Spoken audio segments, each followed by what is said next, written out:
the president had given no roadblock. However, when I spoke to my colleague minister, Hon Baram, he said it was a consensus to boost their revenue, local revenue. So they sat with all the 30 sub-counties to collect that money. Now, when you use an intermediary, the people collecting the money on behalf of government are getting more than 60% than what government is getting. I think that is not a good deal. Yeah. So that is mismanagement in its way. Either they are paying little to the government and then more goes to the facilitators in local government. Then we found shoddy road works in Shema Town Council under Usmid, 7-kilometer road with an open drainage, feces flowing to the only water source in the Sinjiro Town Council, under the watchful eyes of those technical people, the most qualified people working in the district as technical people.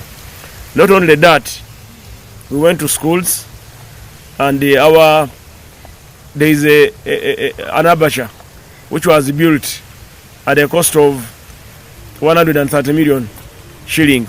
But when you look at it, it is as good as a public toilet at the square.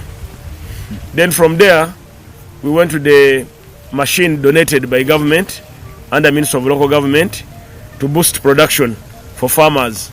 That machine cost taxpayers almost 1 billion shilling. The machine part has been vandalized. The weighing scale was taken. There is no transmission line. The lines are passing, but people who installed the machine put a 3-phase transformer, which was picked immediately after handover. So it has remained idle, and our money has been stuck there. Taxpayers' money is rotting without benefit. I think that is also negligence. Public land has been sold in Isinjiro without approval of the ministry and parliament. Parliament and the ministry are mandated to clear any sale of public land. From there, we went to a rally where several people were chosen, including the veterinary doctor, who charges 200,000 to vaccinate animals against the presidential rule or the ministerial guidance of 30,000. There are young youth leaders who received money under UWEP and YLP. They had never paid. So those ones were arrested on the spot, and I want to report to this conference that they have been able to pay the money that they took wrongly. So now that money has been recovered. So this is a warning to everyone. Do not touch public money. If you're a public servant, let it do the purpose it is intended for. The president has been clear. He needs the public to have improved service delivery. And who's going to do it? It's central government. Who implements? Local government. So as a minister in charge of local government, I will not sit and watch. Yeah. Even the districts I've visited, like Isinjiro, due to its size, I gave them less time. I plan probably in a week's time or 2 weeks' time to come back to Isinjiro to focus on medical, schools, roads, and all these other things done. I want to thank State House Anti-Corruption Agents, CID, and DPP for the wonderful job they are doing.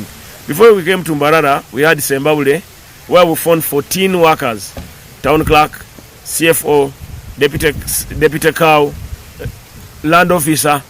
They have been collecting money from people whom the president sponsored to make titles for.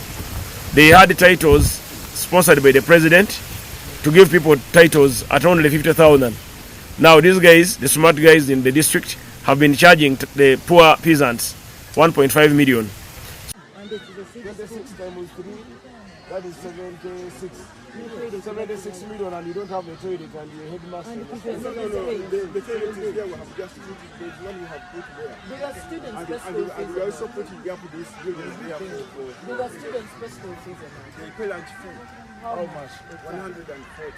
Why do they pay 140? What are they eating? Let us go and talk to them. Let me have a microphone. And by the way, who authorized you?